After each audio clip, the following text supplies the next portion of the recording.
Les embouteillages aux environs de Weho ne seront bientôt qu'un lointain souvenir. Le groupe Eiffage veut réaliser un échangeur au carrefour de Vedoko pour assurer la fluidité du trafic. Henri Ziota nous annonce que le groupe vient de soumettre la maquette de l'échangeur à l'appréciation du chef de l'État.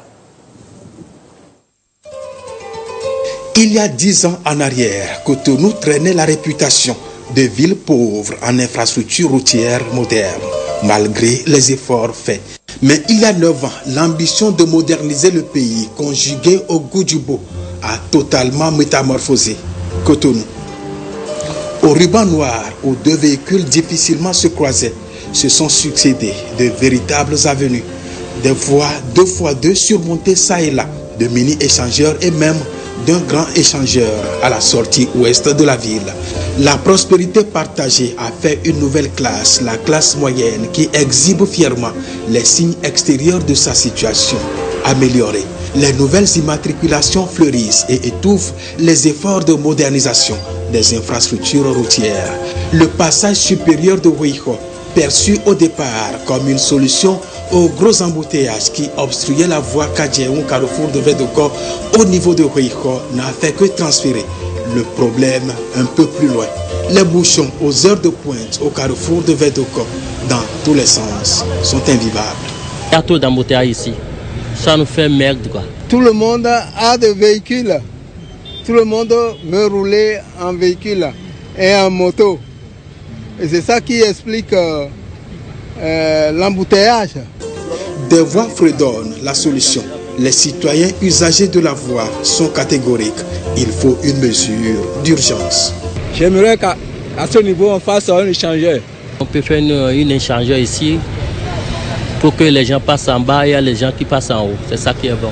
L'artisan des grands changements au niveau de la ville, en particulier du Bénin en général, fait travailler ses méninges.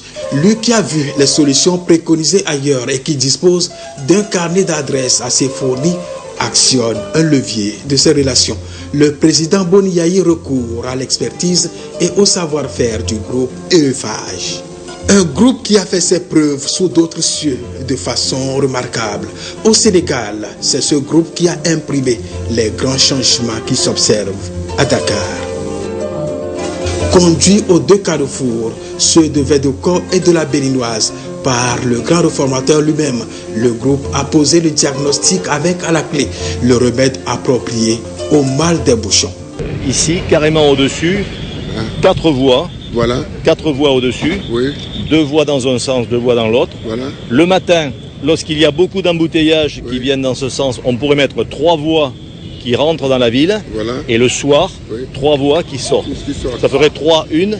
Et ça permettrait de désenclaver en faisant aussi dans chaque carrefour des tournes à droite prioritaires. Voilà. C'est-à-dire que tout de suite, les gens qui vont tourner à droite, on ferait un portique comme ça, les voitures au sol passent sous le portique et au sol, ça permet de passer plus vite. Voilà. L'idée qu'on est en train qu'on a réfléchi ce matin, c'est de vous proposer des autoponts métalliques. Voilà.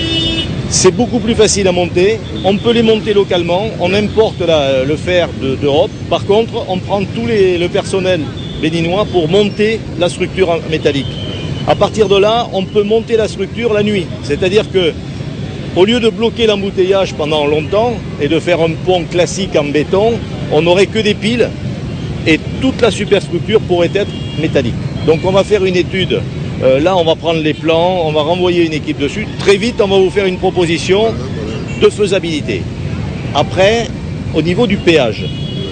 Au niveau du péage, si vous regardez la circulation, si on met un arrêt classique pour faire un arrêt péage classique, à ce moment-là, on va de nouveau faire un blocage. Vous allez avoir de nouveau, malheureusement, un blocage au pied du pont. Donc, on a réfléchi à un système de péage virtuel avant de passer à une sorte de carte vignette qui serait collée sur les voitures. Mais avant d'arriver à là, on va essayer de faire 2 propositions en réflexion.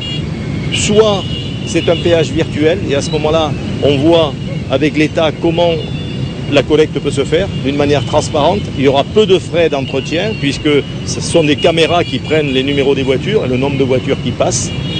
Ensuite, on réfléchit à un système de carte prépéage, c'est-à-dire que les personnes achètent pour le mois 10 000, 5 000, 3 000 en fonction du nombre de passages qu'ils veulent faire. Et à partir de là, ça peut être aussi ce système de péage.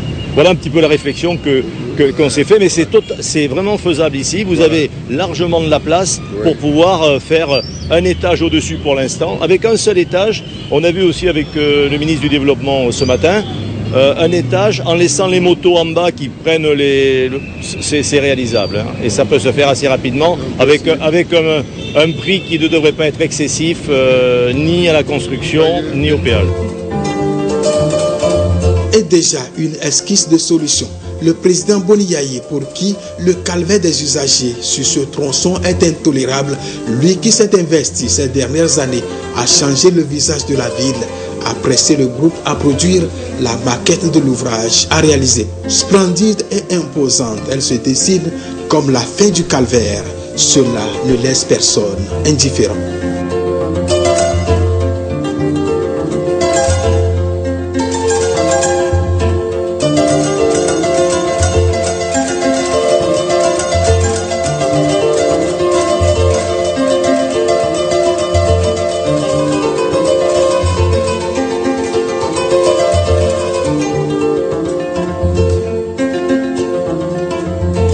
Ça nous ferait grand plaisir, ce serait un ouf de soulagement pour toute la population parce qu'on souffre vraiment d'un côté à un autre, on passe banalement 1 heure de temps, ce qui cause les retards au boulot, alors que je sais que le président de la République n'aime pas ça.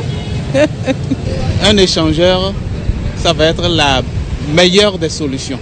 Enfin, quelqu'un qui pense aux populations qui passent ici tous les jours. Enfin. Solution pratique, la réalisation de l'ouvrage n'aura aucune incidence sur l'état de la dette du Bénin. Le grand banquier a trouvé des arrangements qui arrangent les caisses de l'État. Le groupe Eiffage réalisera sur fonds propres l'ouvrage et au terme d'un certain nombre d'années d'exploitation, le mini-échangeur rentrera dans le patrimoine du Bénin.